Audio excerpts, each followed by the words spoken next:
श्री स्वामी समर्थ. आपल्या घरातील देवघर कसे असावे आणि कोणत्या दिशेस असावे? देवघरातील कोणकोणत्या देवतांच्या मूर्ती असाव्यात? चला तर मग जाणून घेऊया. देवघर कधीही आद्यांतरी किंवा हवेमध्ये असू नये. देवाचे तोंड नेहमी पूर्व पश्चिम दिशेसच असावे. घराच्या दक्षिण दिशेला देवाचे तोंड कधीही करू नये. असल्यास आपल्याला अनेक प्रकारची हानी होऊ शकते.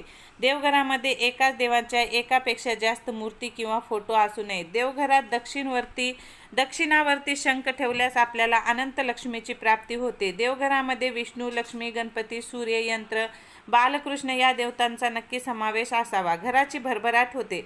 देवघरामध्ये फक्त शंकराचे पिंड चुकून सुद्धा ठेवू नये. जर असेल तर 1 इंचाच्या वरती मोठे पिंड नसू नये. त्यामुळे कर्जाचा डोंगर तयार होतो. देवाची योग्य प्रकारे पूजा आपण रोज करावी. त्यामुळे देवांची आपल्यावर कृपा होते. व्हिडिओ कसा वाटला नक्की कमेंट करून सांगा. नवीन असाल तर चॅनलला सबस्क्राईब करा, लाईक करा, शेअर करा. Bye bye. श्री स्वामी.